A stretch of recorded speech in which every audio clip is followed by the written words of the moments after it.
I'm Chris. I'm Billy. We're part of OU, and we're looking at a series of Christian essentials, basic teachings of the faith, and this is one on the Lord's Prayer.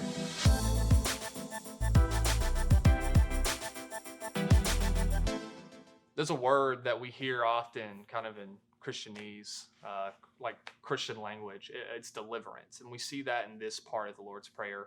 Deliver us from evil. What does it mean to ask God to deliver us from evil, Chris? I think that evil is a word that either we throw out kind of too much or not enough. I think it's a big word. There's a profundity there that I think is I don't think we should throw it out lightly. It's used in moments of history where things completely are being destroyed, in kind of Hitler in World War II with the vast attempt to eradicate the Jews from Germany. It's an act of evil. I think it can be used in the face of a global pandemic. We've experienced coronavirus. That's really just like a bit of material DNA that is corrupted, but its effects on the human community, the global human community, are doing things that feel evil. And so a simple way to the topic of evil has been kind of talked about in Christian history is through this guy named Augustine, who was an early Christian saint. And he talked about evil not as being a physical presence, but really the absence of good, of God's good intention. So it's evil is anything, whether it's human or anything in the created world that would attempt to destroy God's good gifts or intentions, or to remove them from us. So, I think that we see that all around us. It's not just like individually and within us, temptations or kind of individual sins, but really these realities that seem systemic and basic to our experience in the world that we can't do anything about, that seem so far beyond our ability to engage them, that we need God's power. We need to be delivered from them. Yeah, and I agree we can't do anything about, but I put a caveat of just like, that we can't do anything about by ourselves, right? That the true abundance of the work of deliverance is from God. This goes back to something we mentioned in the last video. One, that God is not the source of evil. And that's something I firmly believe and I needed to grasp and as I kind of went through college, is that the evil of this world is not, it's not a part of God's intent. It's not God's plan that, God didn't have some divine plan to make that car crash and kill that innocent person, stuff of that nature. So I think from my perspective, that we need to push back against this idea and recognize that evil is something that God is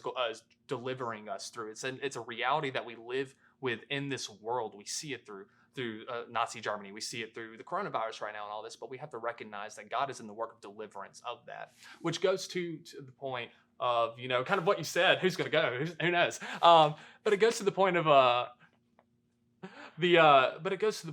of deliverance, of which I'm trying to remember right now as I'm flailing my hands around, jazz hands. I got something. Just go for it. Yeah, okay. I'll jump on it. So the word deliverance, I think of the Old Testament. Yeah. I go back to Exodus, Genesis, Exodus. You've got God's people end up enslaved in Egypt, and you have Pharaoh, and kind of Pharaoh's economy is it's a slave economy, and it's there's this moment where Israel as an enslaved people can't do anything about their situation, and they are powerless over against the power of Pharaoh, and they cry out to God for mercy after 430 years, and God hears their cry, works through Moses to deliver the people, and that story is basic to the faith of the Old Testament, of the Hebrew people, and it was a source. Like, so when we're Southern white men,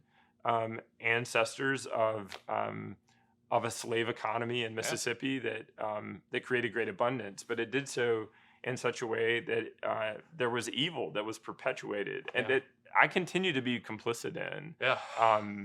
The evils of racism and kind of systemic and economic racism that continue to plague us. And I think it's a recognition that God is set God's power and intention over against those realities, Yeah. and that we can cry out to God still for Yeah. deliverance. It was a source.